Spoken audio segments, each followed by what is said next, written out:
ആത്മപ്രേരിതം ഹൃദയോദ്ദീപകം ജീവദായകം.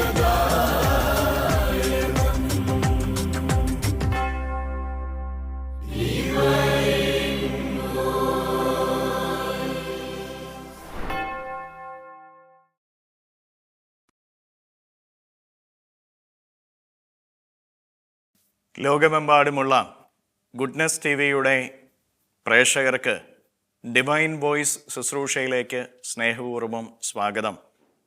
ഈ ശുശ്രൂഷയുടെ നിമിഷങ്ങളിൽ ഈശോ നിങ്ങളായിരിക്കുന്ന ഇടങ്ങളെയും നിങ്ങളെയും നിങ്ങളുടെ കുടുംബങ്ങളെയും സമർത്ഥമായിട്ട് അനുഗ്രഹിക്കട്ടെ എന്ന് പ്രത്യേകമായിട്ട് പ്രാർത്ഥിക്കുകയാണ്. കർത്താവിൻ്റെ കൃപ നിങ്ങളുടെ ഓരോരുത്തരുടെയും കൂടെ ഉണ്ടായിരിക്കട്ടെ. ഒരു നിമിഷം പ്രാർത്ഥിച്ചുകൊണ്ട് നമുക്ക് ഈ ശുശ്രൂഷയിലേക്ക് പ്രവേശിക്കാം. നമ്മുടെ ഭാരങ്ങൾ, നമ്മുടെ അസ്വസ്ഥതകളെല്ലാം എടുത്തു മാറ്റുന്ന നമ്മുടെ കർത്താവ് നമ്മളെ സഹായിക്കുവാനായിട്ട് എപ്പോഴും നമ്മുടെ കൂടെയുള്ള നമ്മുടെ ഈശോ നമ്മെ അനുഗ്രഹിക്കട്ടെ. പ്രാർത്ഥിക്കാം. കാരുണ്യവാനായ നല്ല ഈശോയെ, ഈ ശുശ്രൂഷയിൽ സംബന്ധിക്കുന്ന ഈ മക്കളെ ഓരോരുത്തരെയും അവിടുത്തെ കരങ്ങളിൽ ഏൽപ്പിച്ചു തരുന്നു. ഒത്തിരി ഭാരങ്ങളും നൊമ്പരങ്ങളുമായിട്ട് നടക്കുന്നവരാ ഇവരോരോരുത്തരും. അവരുടെ ഭാരങ്ങളിൽ, അവരുടെ വേദനകളിൽ, അസ്വസ്ഥതകളിൽ ഇവരെ ഓരോരുത്തരെയും അങ്ങ് സഹായിക്കണമേ. ഇവരുടെ കൂടെയുണ്ടായിരിക്കണമേ. അങ്ങ് കൂടെയുണ്ട് എന്നുള്ള ബോധ്യത്തിൽ ജീവിക്കുവാനായിട്ടുള്ള കൃപ ഈ മക്കൾക്ക് ഓരോരുത്തർക്കും പ്രത്യേകമായിട്ട് നൽകണമേ എന്ന് പ്രാർത്ഥിക്കുന്നു. ആമേൻ. ഈശോയിൽ ഏറ്റവും പ്രിയപ്പെട്ടവരെ, നമ്മൾ ഇന്ന് ധ്യാനിക്കുന്ന വചനഭാഗം സങ്കീർത്തനങ്ങളുടെ പുസ്തകത്തിൻ്റെ 55-ാമത്തെ അധ്യായത്തിൻ്റെ 22-ാമത്തെ തിരുവചനമാണ്. ഈ വചനത്തിൽ നമ്മൾ ഇപ്രകാരം വായിക്കുകയാണ്: നിന്റെ ഭാരം കർത്താവിനെ ഏൽപ്പിക്കുക, അവിടുന്ന് നിന്നെ താങ്ങിക്കൊള്ളും. ദാവീദ് സങ്കീർത്തനത്തിലൂടെ നൽകുന്ന ഒരു ആത്മീയ ഉപദേശമല്ല ഈ സങ്കീർത്തനം. ഈ സങ്കീർത്തനം ദാവീദ് എഴുതിയത് തൻ്റെ മകനായ അബ്സലോമിൽ നിന്ന് വലിയ വേദന, സങ്കടങ്ങൾ ഏറ്റെടുക്കേണ്ടി വരുന്ന അവസ്ഥയിലാണ്. അവൻ്റെ ഉപദ്രവങ്ങളുടെ നിമിഷങ്ങളിൽ ദാവീദ് ദൈവത്തിൻ്റെ മുൻപിൽ സമർപ്പിക്കുന്ന ഒരു പ്രാർത്ഥന സങ്കീർത്തനമാണ് നമ്മൾ ഇപ്പോൾ കേട്ട ഈ സങ്കീർത്തന വചനം. ദാവീദിൻ്റെ ഹൃദയത്തിൽ നിന്നുയർന്ന ഒരു നിലവിളിയാണ് ഈ സങ്കീർത്തനം. പ്രിയപ്പെട്ടവരെ, മകൻ്റെ ഉപദ്രവമായിരുന്നു ദാവീദിനെ സംബന്ധിച്ചിടത്തോളം അവൻ്റെ ഭാരം. ആ ഭാരം അവൻ്റെ ഉള്ളിൽ കിടക്കുന്നത് കൊണ്ട് തന്നെ അവൻ്റെ ഒരു ഉറപ്പുണ്ടായിരുന്നു: എൻ്റെ ഭാരം കർത്താവിനെ ഞാൻ ഏൽപ്പിക്കുമ്പോൾ അവിടുന്ന് എന്നെ താങ്ങിക്കൊള്ളും. ദാവീദ് ഈ സങ്കീർത്തനത്തിൽ പറയുന്നത് ഇപ്രകാരമാണ്: നിന്റെ ഭാരം കർത്താവിനെ നീ ഏൽപ്പിക്കുക, അവിടുന്ന് നിന്നെ താങ്ങിക്കൊള്ളും. നിന്റെ ഭാരം മാറ്റുമെന്നല്ല സങ്കീർത്തനത്തിൽ പറയുന്നത്, നിന്റെ ഭാരം നീക്കിക്കളയുമെന്നല്ല പറയുന്നത്. നീ ഭാരം സമർപ്പിക്കുമ്പോൾ നിന്നെ ദൈവം താങ്ങിക്കൊള്ളുമെന്നാണ് സങ്കീർത്തനത്തിലൂടെ ദാവീദ് രാജാവ് നമ്മെ ഓരോരുത്തരെയും പഠിപ്പിക്കുന്നത്. പ്രിയപ്പെട്ട ദൈവമക്കളെ, നമ്മൾ ഓരോരുത്തരും മനസ്സിലാക്കിയിരിക്കേണ്ട ഒരു കാര്യമുണ്ട്. നമ്മളൊക്കെ നമ്മുടെ ജീവിതത്തിൻ്റെ ഭാരനിമിഷങ്ങളിൽ, നമ്മുടെ ജീവിതത്തിൻ്റെ വേദനയുടെ നിമിഷങ്ങളിൽ നമ്മളൊക്കെ ദൈവത്തിന് മുമ്പിൽ നമ്മുടെ ഭാരങ്ങളും ദുഃഖങ്ങളും വേദനകളും സമർപ്പിക്കാറുണ്ട്. ഈ ഭാരങ്ങളെ മാറ്റണമെന്ന് നമ്മളൊക്കെ പ്രാർത്ഥിക്കുന്നു, ദുഃഖങ്ങൾ മാറ്റണമെന്ന് നമ്മൾ പ്രാർത്ഥിക്കുന്നു. എന്നാൽ ദൈവം ആദ്യം മാറ്റുന്നത് നമ്മുടെ ഭാരങ്ങളല്ല, നമ്മുടെ ദുഃഖങ്ങളല്ല, നമ്മുടെ ജീവിതത്തെ തന്നെയാണ് എന്ന് നമ്മൾ തിരിച്ചറിയണം. അതുകൊണ്ടാണ് സങ്കീർത്തനകനായ ദാവീദ് പഠിപ്പിക്കുന്നത്: നിന്റെ ഭാരം കർത്താവിനെ ഭരമേൽപ്പിക്കുക, അവിടുന്ന് നിന്നെ താങ്ങിക്കൊള്ളും. നിന്റെ ഭാരം മാറ്റുന്നതെന്നല്ല, നിന്നെ താങ്ങിക്കൊള്ളുമെന്നാണ് സങ്കീർത്തകൻ പഠിപ്പിക്കുന്നത് എന്ന് നമ്മൾ ഓരോരുത്തരും തിരിച്ചറിയണം. നിന്റെ പ്രശ്നങ്ങളിൽ നിന്നെ തകർക്കാൻ ആരെയും ദൈവം അനുവദിക്കില്ല. ഇതാണ് ഈ വചനത്തിൻ്റെ അർത്ഥം. കാരണം നിന്നെ താങ്ങുമെന്ന് പറയുമ്പോൾ നിന്റെ ജീവിതത്തിൻ്റെ പ്രശ്നങ്ങളോ, നിന്റെ ജീവിതത്തിൻ്റെ ഭാരങ്ങളോ, നിന്റെ ജീവിതത്തിൻ്റെ കഷ്ടപ്പാടുകളോ നിന്റെ ജീവിതത്തെ തകർക്കാനായിട്ട് ദൈവം അനുവദിക്കില്ല. കാരണം നിന്നെ താങ്ങി നിർത്തുന്നത് കർത്താവാണ്. നമ്മൾ ഓരോരുത്തരും വ്യക്തമായിട്ട് ഇത് മനസ്സിലാക്കിയിരിക്കണം. ആദ്യം നമ്മുടെ ഭാരങ്ങളെയല്ല ദൈവം മാറ്റുന്നത്, നമ്മെ അവിടുന്ന് താങ്ങി നിർത്തും എന്ന് പറഞ്ഞു കഴിഞ്ഞാൽ നമ്മളെ തന്നെ അവിടുന്ന് മാറ്റുമെന്ന് നമ്മൾ ഓരോരുത്തരും തിരിച്ചറിയണം. യോഹന്നാന്റെ സുവിശേഷത്തിൻ്റെ 11-ാമത്തെ അധ്യായത്തിൽ നമ്മൾ ലാസറിൻ്റെ മരണത്തെക്കുറിച്ച് ധ്യാനിക്കുന്നുണ്ട്. പ്രിയപ്പെട്ടവരെ, ലാസറിൻ്റെ രോഗവിവരം ഈശോ അറിയുന്നുണ്ട്, പക്ഷേ അവൻ്റെ അരികിലേക്ക് ഈശോ പോകുന്നില്ല. ലാസറിൻ്റെ മരണശേഷം ഈശോ ലാസറിൻ്റെ വീട്ടിലേക്ക് കടന്നു ചെല്ലുകയാണ്. അവിടേക്ക് കടന്നു ചെല്ലുമ്പോൾ ഈശോ ആദ്യം ലാസറിനെ ഉയർപ്പിക്കുന്നത് നമ്മൾ കാണുന്നില്ല. ഈശോ ചെയ്യുന്നത് ലാസറിൻ്റെ സഹോദരിമാരായ മർത്തായെയും മറിയത്തെയും ആശ്വസിപ്പിക്കുകയാണ്. എന്നിട്ട് സഹോദരൻ ഉയർത്തെഴുന്നേൽക്കും എന്ന് പറഞ്ഞുകൊണ്ട് ഈശോ മർത്തായെയും മറിയത്തെയും ആശ്വസിപ്പിക്കുന്നു. ഈശോയ്ക്ക് വേണമെങ്കിൽ ആദ്യമേ ലാസറിനെ ഉയർപ്പിക്കാമായിരുന്നു, പക്ഷേ ലാസറിനെ ഉയർപ്പിച്ചില്ല. അവരെ ആശ്വസിപ്പിക്കുക, അവരെ കൈകളിൽ താങ്ങി നിർത്തുകയാണ്. പ്രിയപ്പെട്ട ദൈവമക്കളെ, നമ്മൾ തിരിച്ചറിയേണ്ട കാര്യം ഇതാണ്. നമ്മുടെ ജീവിതത്തിൻ്റെ പ്രശ്നങ്ങളെയല്ല ദൈവം മാറ്റുന്നത്, നമ്മളെ തന്നെ മാറ്റുകയാണ്. ഇത് പറയുമ്പോൾ അവർ പറയുന്നുണ്ട്, അന്ത്യദിനത്തിലെ പുനരുത്ഥാനത്തിൽ അവൻ ഉയർത്തെഴുന്നേൽക്കുമെന്ന് നമുക്കറിയാം. സ്വർഗത്തെക്കുറിച്ചുള്ള ഒരു ചിന്ത അവരുടെ ഉള്ളിലേക്ക് ഈശോനാഥൻ ജനിപ്പിക്കുകയാണ്.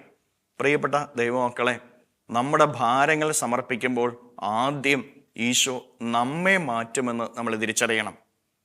ശിഷ്യന്മാര് കടലിൽ ആയിരിക്കുമ്പോൾ വലിയ കൊടുങ്കാറ്റടിച്ച് അവർ നശിക്കാറാകുമ്പോൾ കൊടുങ്കാറ്റിനോട് ശാന്തമാവുക എന്നല്ല ഈശോ പറയുന്നത്. ശിഷ്യന്മാരോട് പറയുന്നു, ഭയപ്പെടേണ്ട എന്ന. അവരുടെ ഭയത്തിൻ്റെ അവസ്ഥയെ അവരിൽ നിന്ന് മാറ്റുന്നതാണ് നമ്മൾ കാണുന്നത്. അത് പറയാതെ തന്നെ ആ കൊടുങ്കാറ്റിനെ ഈശോ ശമിപ്പിച്ചിരുന്നുവെങ്കിൽ, മാറ്റിയിരുന്നുവെങ്കിൽ ഒരുപക്ഷെ അവരുടെ ഭാരം നീങ്ങിപ്പോയേനെ. പക്ഷേ ഈശോ പറയുന്നത്, നിങ്ങൾ ഭയപ്പെടേണ്ട എന്ന. അവർക്ക് ധൈര്യം കൊടുക്കുക, അവരെ മാറ്റുകയാണ് ഈശോ ചെയ്യുന്നത്. അപ്പം നമ്മൾ തിരിച്ചറിയേണ്ട ഒരു കാര്യം, നമ്മുടെ ജീവിതത്തിൻ്റെ പ്രശ്നങ്ങളും നമ്മുടെ ജീവിതത്തിൻ്റെ വേദനകളും നമ്മുടെ ജീവിതത്തിൻ്റെ കഷ്ടപ്പാടുകളും നമ്മൾ സമർപ്പിക്കുമ്പോൾ ഉടനെ തന്നെ അത് മാറിപ്പോകണമെന്നില്ല, അത് എടുത്തു മാറ്റണമെന്നില്ല. ഈശോ നമ്മളെ തന്നെ മാറ്റുമെന്ന് നമ്മൾ ഓരോരുത്തരും തിരിച്ചറിയണം. ഭാരം ചുമക്കുന്നവനെ ദൈവം താങ്ങുമ്പോൾ ഭാരമുണ്ടെങ്കിലും അവൻ തളരുകയില്ല. നമ്മളൊക്കെ നമ്മുടെ ജീവിതത്തിൻ്റെ ഭാരങ്ങൾ മാറിപ്പോകുമെന്ന് കരുതി, എവിടെ ഇത് മാറ്റപ്പെടുമെന്ന് കരുതിക്കൊണ്ട് നമ്മൾ ഓടുകയാണ്. ധ്യാന കേന്ദ്രങ്ങളിൽ നിന്നും ധ്യാന കേന്ദ്രങ്ങളിലേക്കും തീർത്ഥാടന കേന്ദ്രങ്ങളിൽ നിന്നും തീർത്ഥാടന കേന്ദ്രങ്ങളിലേക്കും ഓടുകയാണ് നമ്മുടെ ഭാരങ്ങളൊന്ന് മാറ്റപ്പെടുന്നതിന് വേണ്ടിയിട്ട്. ഞാൻ ഇപ്പോൾ മലയാറ്റൂരുള്ള ഇല്ലിത്തോട് ദർശനാധ്യാന കേന്ദ്രത്തിലാണ് ശുശ്രൂഷ ചെയ്യുന്നത്. കഴിഞ്ഞ ദിവസം ഒരു സഹോദരി എന്നെ കാണാനായിട്ട് വന്നു. ജീവിതത്തിൽ ഒരുപാട് കഷ്ടപ്പാടുകളിലൂടെ കടന്നു പോകുന്ന ഒരു മകളാണ്. ഭർത്താവിൻ്റെ മദ്യപാനം, ഉത്തരവാദിത്വമില്ലായ്മ, അതിൻ്റെ ഇടയിൽ ശാരീരികമായിട്ടുള്ള ബുദ്ധിമുട്ടുകളുണ്ട്, കുഞ്ഞുങ്ങളെ പഠിപ്പിക്കണം, അങ്ങനെ സാമ്പത്തികവും ശാരീരികവും മാനസികവുമായിട്ട് ഒത്തിരിയേറെ ബുദ്ധിമുട്ട് അനുഭവിക്കുന്ന ഒരു മകള്. ഈ മകൾ എന്നോട് പറയുകയായിരുന്നു, അച്ഛാ, ഞാൻ അനുഭവിക്കുന്നത് പോലെ ഒരു സഹനവും വേദനയും ഒരു പക്ഷേ മറ്റൊരു സ്ത്രീകളും അനുഭവിക്കുന്നുണ്ടാവില്ല. ഞാൻ കഷ്ടപ്പെടുന്നത് പോലെ ഒരു സ്ത്രീകളും കഷ്ടപ്പെടുന്നുണ്ടാവില്ല. ആ സഹോദരിയോട് അങ്ങനെ സംസാരിച്ചുകൊണ്ടിരിക്കുന്നതിൻ്റെ ഇടയിൽ ഈ ഭർത്താവിൻ്റെ മദ്യപാനം കാരണം ഒത്തിരി വേദനകൾ, ദേഹോപദ്രവങ്ങളൊക്കെ ഈ മകളെ ഏൽക്കേണ്ടി വരുന്നുണ്ട്. കഷ്ടപ്പെടാൻ തയ്യാറാണ്, സഹിക്കാൻ തയ്യാറാണ്, പക്ഷേ ദേഹത്തിന് ഏൽക്കേണ്ടി വരുന്ന വേദന, ഞാൻ എന്തിനാച്ചാ ഈ വേദന ഏറ്റെടുക്കേണ്ടി വരുന്നത് എന്ന് ഈ മകൾ ചോദിച്ചു. അതിനുശേഷം കുറച്ച് പ്രാർത്ഥനകളൊക്കെ ഞാൻ പറഞ്ഞു കൊടുത്തപ്പോൾ ഈ മകൾ എന്നോട് പറയായിരുന്നു, അച്ഛാ ഒരുപാട് വഴിപാടുകൾ ഞാൻ കഴിച്ചു. അപ്പം ഞാൻ ചോദിച്ചു, എന്ത് വഴിപാടുകളാണ് നടത്തിയത്? അപ്പോൾ ഒരു അന്യമതസ്ഥൻ്റെ അടുത്ത് പോയി എങ്ങനെയെങ്കിലും ഇത് മാറുന്നതിന് വേണ്ടിയിട്ട് ഒരു അന്യമതസ്ഥൻ്റെ അടുത്ത് പോയി പ്രാർത്ഥിക്കുവാനായിട്ട് പോയി. അവിടെ ചെന്ന് കഴിഞ്ഞപ്പോൾ പല പള്ളികളിലും പോയി പല നേർച്ച കാഴ്ചകൾ സമർപ്പിക്കുക എന്നൊക്കെ പറഞ്ഞ് അതൊക്കെ ചെയ്തു. അപ്പം ഞാൻ ചോദിച്ചു, നമ്മുടെ വിശ്വാസത്തിനൊക്കെ എതിരല്ലേ ഇത്? അപ്പോൾ ഈ മകൾ എന്നോട് പറഞ്ഞൊരു കാര്യം, അച്ഛാ എവിടെ പോയിട്ടായാലും എനിക്ക് കുഴപ്പമില്ല, എൻ്റെ ജീവിത പങ്കാളിക്ക് ഒരു മാറ്റം ഉണ്ടാവണം, ജീവിത പങ്കാളിയുടെ മദ്യപാനം മാറണം, അതിനു വേണ്ടിയിട്ട് എന്ത് ചെയ്യാനും ഞാൻ തയ്യാറാണ്, എവിടെ പോകാനും ഞാൻ തയ്യാറാണ് എന്ന് ഈ മകള് പറയുകയുണ്ടായി. പ്രിയപ്പെട്ടവരെ, നമ്മൾ ഓരോരുത്തരും മനസ്സിലാക്കിയിരിക്കേണ്ട ഒരു കാര്യമുണ്ട്. നമ്മളൊക്കെ പ്രശ്നങ്ങൾ മാറുന്നതിന് വേണ്ടി ഓടി നടക്കുക, എന്തും ചെയ്യാനായിട്ട് നമുക്ക് ഒരു മടിയില്ല. പക്ഷേ ദൈവം ആഗ്രഹിക്കുന്നത് നമ്മുടെ ഓരോരുത്തരുടെയും ജീവിതം ആദ്യം മാറണമെന്നാണ്. ഈ പ്രശ്നങ്ങൾക്ക് നടുവിൽ നിൽക്കുന്ന നമ്മുടെ ഒരു ജീവിതമുണ്ടല്ലോ, ഈ ജീവിതത്തിന് ഒരു മാറ്റമുണ്ടാകണമെന്ന് ദൈവം ആഗ്രഹിക്കുന്നുണ്ട് എന്ന് നമ്മൾ മറന്നു പോകരുത്. നമ്മുടെ ജീവിതത്തെയാണ് ദൈവം ആദ്യം മാറ്റുന്നത്. അതിനുശേഷമേ നമ്മുടെ ജീവിതത്തിൻ്റെ പ്രശ്നങ്ങൾ മാറുകയുള്ളൂ.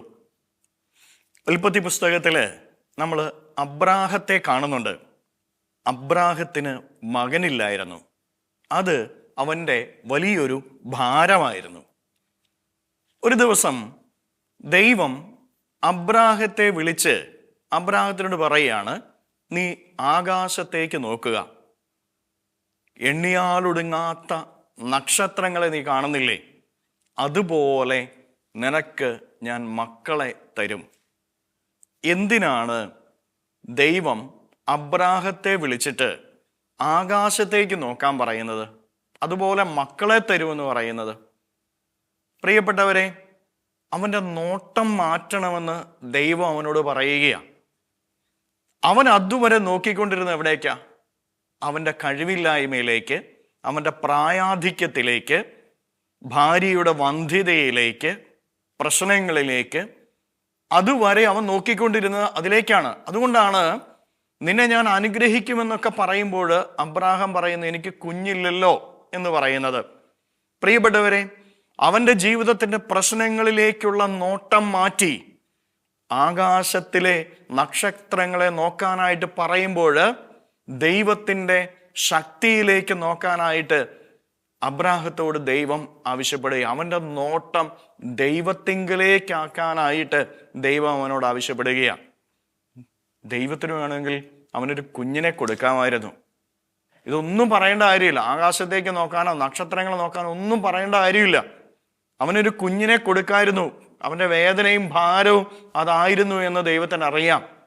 പക്ഷേ ദൈവം അവനോട് അവൻ്റെ നോട്ടം മാറ്റാനായിട്ട് ആവശ്യപ്പെടുകയാണ്. അവൻ്റെ നോട്ടം ദൈവത്തെങ്കിലേക്കാക്കാനായിട്ട്.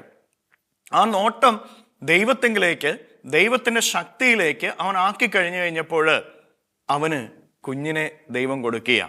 പ്രിയപ്പെട്ട ദൈവമക്കളെ, നമ്മുടെയൊക്കെ ജീവിതത്തിൽ ഭാരങ്ങളുമായിട്ട് നമ്മൾ നടക്കുമ്പോൾ എവിടുന്നെങ്കിലും നമ്മുടെ ഭാരം മാറ്റപ്പെടാനുള്ള ഓട്ടത്തിലായിരിക്കരുത്. നമ്മുടെ ഭാരത്തിലേക്ക് മാത്രം നോക്കിക്കൊണ്ട് നമ്മൾ ഓടരുത്.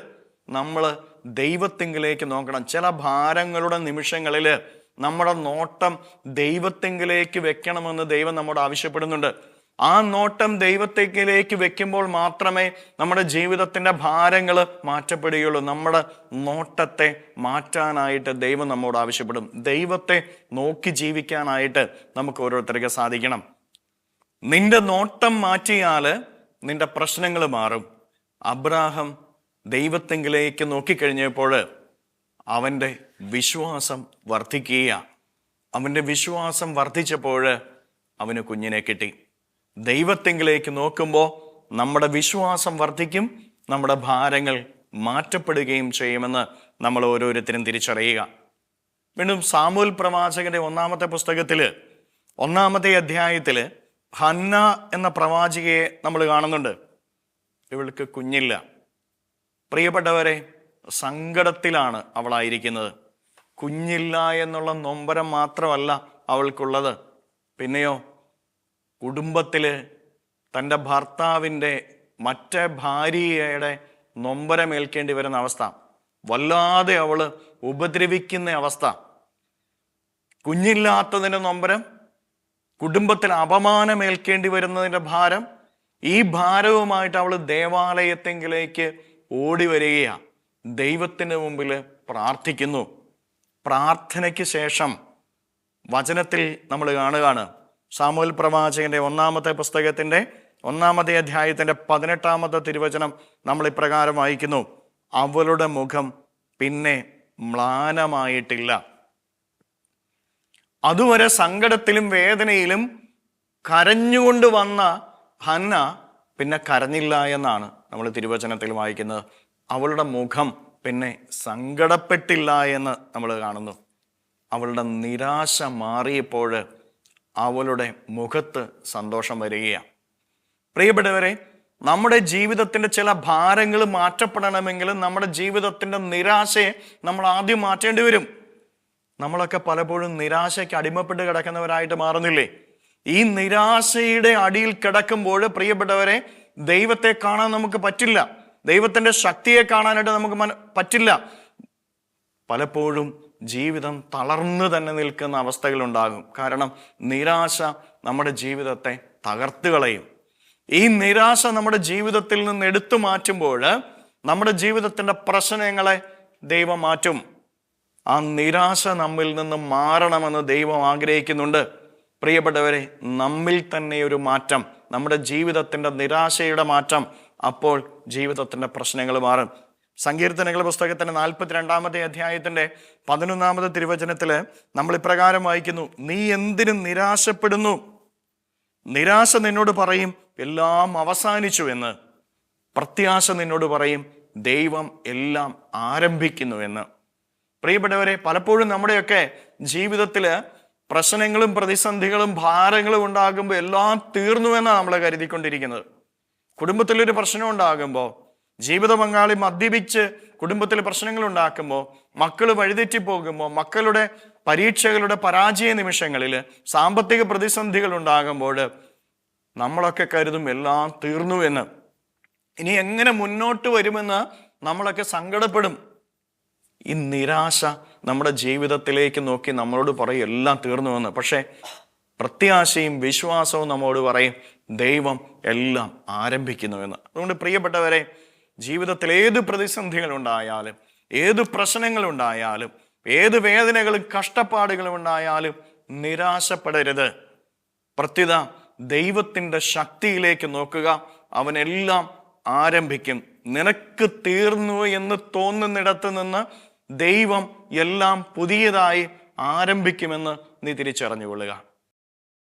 ലൂക്കായുടെ സുവിശേഷത്തിൻ്റെ 10-ാമത്തെ അധ്യായത്തിൻ്റെ 38 മുതലുള്ള തിരുവചനങ്ങളിൽ ഈശോ മർത്തായുടെയും മറിയത്തിൻ്റെയും വീട്ടിലേക്ക് കടന്നു വരുന്നത് നമ്മൾ കാണുന്നുണ്ട്. മർത്തായുടെയും മറിയത്തിൻ്റെയും വീട്ടിലേക്ക് ഈശോ കടന്നു വരുമ്പോൾ ഈശോയെ പരിപാലിക്കാനും ശുശ്രൂഷിക്കാനുമായിട്ട് മർത്ത പരിശ്രമിച്ചുകൊണ്ടിരിക്കുകയാണ്. അവസാനം ഈശോയുടെ അരികിൽ വന്ന് മർത്ത സങ്കടം പറയുന്നുണ്ട്. എൻ്റെ സഹോദരി മറിയം എന്നെ സഹായിക്കുന്നില്ല. അത് അവളുടെ ഒരു മുറിവായിരുന്നു. അത് കേട്ട് കഴിഞ്ഞപ്പോൾ ഈശോ അവളെ വിളിക്കുകയാണ്, മർത്ത മർത്ത. 2 പ്രാവശ്യം അവളുടെ പേര് ഈശോ വിളിക്കുന്നു. പ്രിയപ്പെട്ടവരെ, ബൈബിളിൽ 2 പ്രാവശ്യം ഒരാളുടെ പേര് വിളിക്കുക എന്ന് പറഞ്ഞു കഴിഞ്ഞാൽ അത് ഈശോയുടെ കരുണയും സ്നേഹവും കാണിക്കുക. മർത്തായുടെ ഹൃദയം മുറിയപ്പെട്ടിരുന്നു. ആ മുറിയപ്പെട്ട ഹൃദയത്തെ ഈശോ സ്നേഹം കൊണ്ട് ഉണക്കിയ. മർത്തായോട് ഈശോ പറയാണ്, നിന്റെ ഹൃദയത്തിൻ്റെ മുറിവ് നീ ഉണക്കണം. പ്രിയപ്പെട്ടവരെ, പല വിധത്തിലും നമ്മുടെയൊക്കെ ഹൃദയം മുറിയപ്പെടുന്നുണ്ട്. മറ്റുള്ളവരുടെ വാക്കുകൾ കൊണ്ട്, നമ്മുടെയൊക്കെ ജീവിതത്തിൻ്റെ ചില പ്രവൃത്തികൾ കൊണ്ട്, അല്ലെങ്കിൽ ജീവിതത്തിൽ ഉണ്ടാകുന്ന ചില സഹനങ്ങൾ കൊണ്ട് നമ്മുടെയൊക്കെ മനസ്സ് മുറിവേൽക്കുന്നുണ്ട്. ഈ മുറിവുമായിട്ട് നമ്മൾ നടക്കുമ്പോൾ നമ്മുടെ ഭാരങ്ങൾ എടുത്തു മാറ്റാനായിട്ട് ദൈവത്തിന് സാധിക്കില്ല. ദൈവം നമ്മുടെ ഭാരങ്ങൾ എടുത്തു മാറ്റില്ല എന്ന് നമ്മൾ തിരിച്ചറിയാം. ഈ മുറിവുണക്കുന്നതിന് വേണ്ടി നമ്മൾ ഓരോരുത്തരും പരിശ്രമിക്കണം. നമ്മുടെ ഹൃദയത്തിലേക്ക് മുറിവ് സ്വീകരിക്കാനായിട്ട് പാടില്ല. നമ്മൾ തിരിച്ചറിയേണ്ട ഒരു കാര്യം ഇതാ, മറ്റുള്ളവർ പലതും പറയും നമ്മളെ നോക്കി. പല അപമാന ഭാരങ്ങൾ നമ്മളൊക്കെ ഏറ്റെടുക്കേണ്ടി വരും. പല കുത്തുവാക്കുകൾ നമ്മൾ ഏറ്റെടുക്കേണ്ടി വരും. ഒരുപക്ഷെ നിന്റെ ജീവിത പങ്കാളിയിൽ നിന്നോ, നിന്റെ മക്കളിൽ നിന്നോ, നിന്റെ മാതാപിതാക്കളിൽ നിന്നോ, സഹോദരങ്ങളിൽ നിന്ന്, നീ ജോലി ചെയ്യുന്ന ഇടത്തു നിന്നോ പല വിധത്തിലുള്ള അപമാന ഭാരങ്ങൾ നീ ഏറ്റെടുക്കേണ്ടി വരും. പക്ഷേ നിന്റെ ഹൃദയത്തെ ഇത് മുറിപ്പെടുത്താനായിട്ട് നീ ഇടയാക്കരുത്. അങ്ങനെ ആയാൽ നിന്റെ ഭാരങ്ങൾ ദൈവം എടുത്തു മാറ്റുകയില്ല. ഇനി ഏതെങ്കിലും വിധത്തിൽ മുറിവുകൾ നീ ഏറ്റെടുക്കേണ്ടി വരുന്നുണ്ട് എങ്കിൽ നീ തിരിച്ചറിഞ്ഞുകൊള്ളുക, നിന്റെ മുറിവുകൾ ഉണങ്ങിയെങ്കിൽ മാത്രമേ ദൈവത്തിന് നിന്റെ ജീവിതത്തിൻ്റെ ഭാരങ്ങളെ മാറ്റുവാനായിട്ട് സാധിക്കുകയുള്ളൂ. അതുകൊണ്ട് പ്രിയപ്പെട്ട ദൈവമക്കളെ, ജീവിതത്തിൽ ഒരുപാട് ഭാരങ്ങളും മുറിവുകളുമായിട്ട് നടക്കുന്നവരാ നമ്മൾ ഓരോരുത്തരും. ഈ ഭാരങ്ങളിലൂടെ നടക്കുമ്പോൾ, ദൈവത്തിന് മുമ്പിൽ ഇത് സമർപ്പിച്ച് പ്രാർത്ഥിക്കുമ്പോൾ, ദൈവം ആദ്യം മാറ്റുന്നത് നിന്നെ തന്നെയായിരിക്കും. നിന്റെ ഭാരത്തെ ആയിരിക്കില്ല, നിന്നെ തന്നെ ആയിരിക്കും. നിന്നെ മാറ്റാനായിട്ട് നീ തയ്യാറാകുമ്പോൾ നിന്റെ ഭാരങ്ങൾ ദൈവം എടുത്തു മാറ്റും. അത് ഉറപ്പുള്ള ഒരു കാര്യമാണ് എന്ന് തിരിച്ചറിഞ്ഞുകൊള്ളുക. നമ്മുടെ ഭാരങ്ങളും നമ്മുടെ വേദനകളും എല്ലാം ഈശോയ്ക്ക് സമർപ്പിച്ചുകൊണ്ട് നമുക്ക് ഒരു നിമിഷം പ്രാർത്ഥിക്കാം. കാരുണ്യവാനായ നല്ല ഈശോയെ, ഒരുപാട് മുറിവുകളും ഭാരങ്ങളുമായി നിൽക്കുന്ന ഈ മക്കളെ ഓരോരുത്തരെയും നീ ഏറ്റെടുക്കണമേ. ഇവരുടെ ഭാരങ്ങളെ എടുത്തു മാറ്റുന്നതിന് മുമ്പ് ഇവരുടെ ജീവിതത്തെ തന്നെ അങ്ങ് മാറ്റുന്നുവല്ലോ. കർത്താവേ, ഇവരെ ഓരോരുത്തരെയും അനുഗ്രഹിക്കണമേ. ആമേൻ.